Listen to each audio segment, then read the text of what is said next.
The year was 1872, deep in the New Mexico territory, a land of dust, blood, and broken treaties. I was a ranch hand turned volunteer scout for the U.S. Army, chasing Apache raiders through canyons that seemed older than time itself. It wasn't heroism that led me there, just hunger and bad luck. The frontier didn't care much for noble men, it only cared for survivors. The fight had been fierce.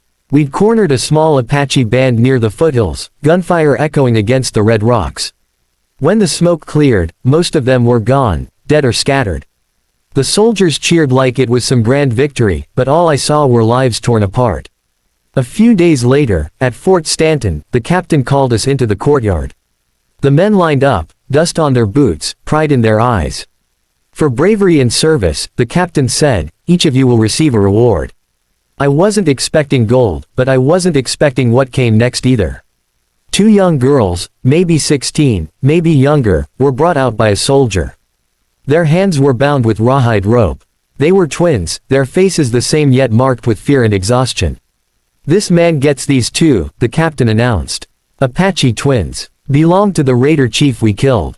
They're his property now. The men laughed and slapped my back as if I'd struck some fortune. But I couldn't even move. My throat felt dry, and the sound of their laughter burned in my ears. I looked at the girls. They didn't cry or plead. They just stood there, proud and silent, like the desert itself, waiting to see if I was any different from the rest. When the captain handed me the rope, I took it, because refusing in front of the men would have meant a bullet or a whipping. But inside, something twisted deep in my gut. That night, I didn't celebrate.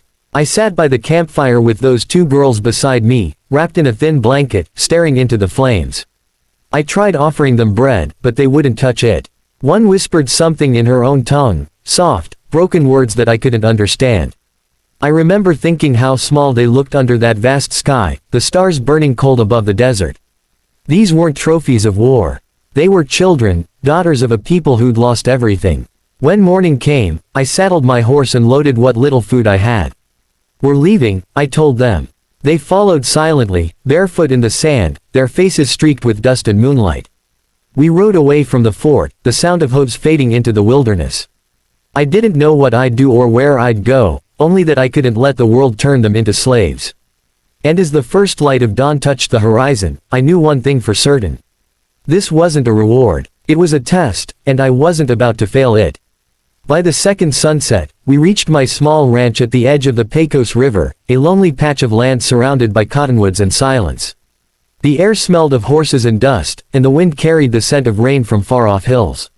The 2 Apache girls followed me quietly, still barefoot, still cautious, like wild deer unsure if the trap had truly opened. The cabin wasn't much to look at, 4 walls of timber, a roof patched with tin, and a porch that creaked when the wind breathed.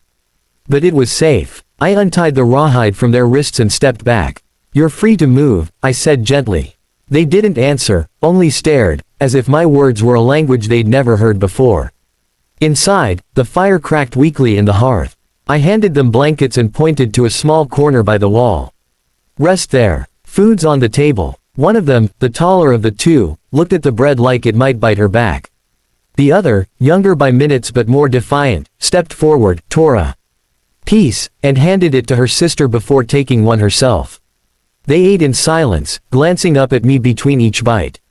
That night, I barely slept. The sound of the river outside mixed with coyotes calling in the distance.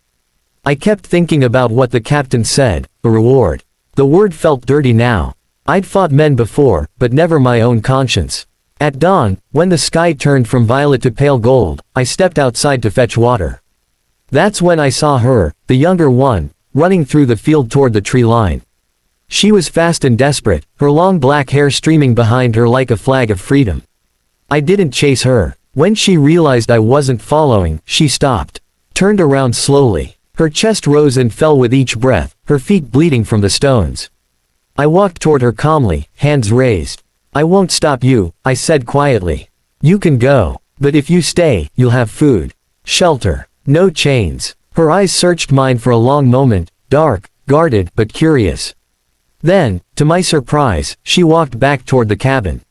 When we entered, her sister was awake, clutching the blanket, eyes wide with worry. I saw her whisper something, and both of them looked at me differently this time, not with hatred, not with fear, but something softer. Later that day, while mending a fence, I caught them standing by the porch, watching me work. They whispered to each other and even smiled once, small, fleeting smiles, like the first warmth after a storm. That night, as the fire flickered low, I sat by the window, listening to the river again. The girls slept soundly for the first time. And in that silence, I realized something: freedom isn't always given, sometimes, it's earned. And maybe, for all of us, this was just the beginning. The days that followed were quiet, the kind of silence that feels almost sacred in the wide country of the West. The Apache twins began to move around the ranch like ghosts at first, silent and cautious, learning every sound and shadow. I didn't ask them for help, but they started working on their own, sweeping the porch, fetching water, tending to the horses. Over time, I learned their names. The older one was Tala, which she said meant wolf. The younger one, fierce and quick-eyed, was Naira, meaning little river.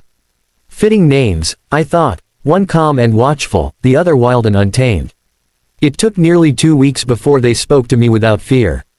The first words came one morning while I was fixing the corral fence. Naira approached, holding a wooden pail of water. She hesitated, then said softly, "You, good man."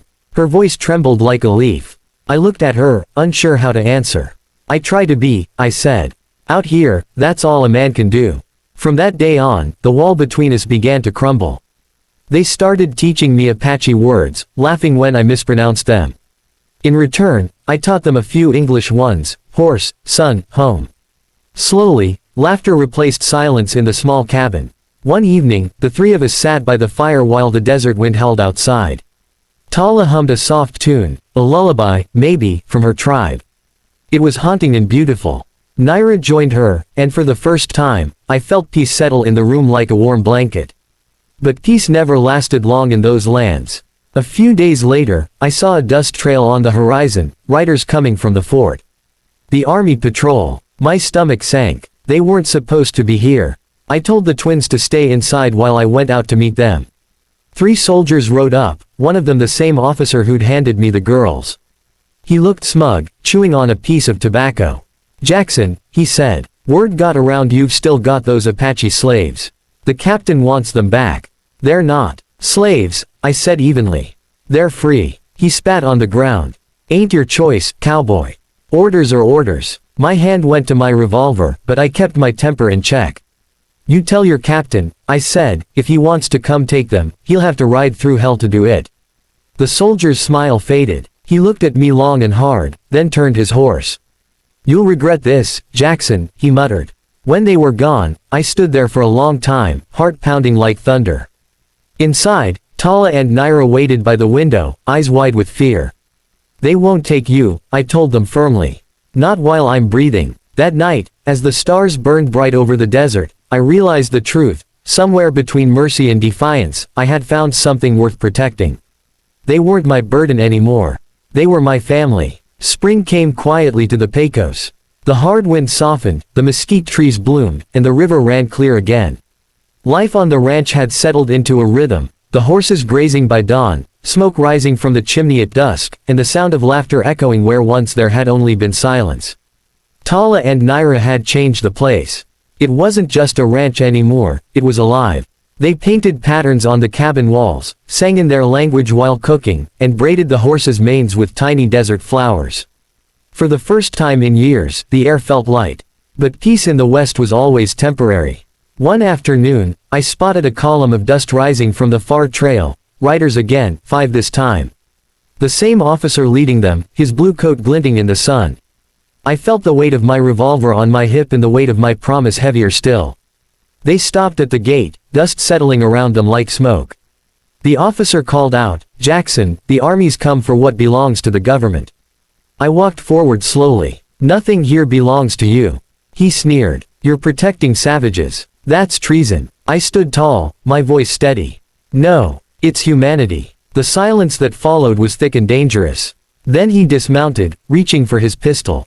Before his hand found the grip, I raised mine. "You take one more step," I said, "and I'll drop you right where you stand."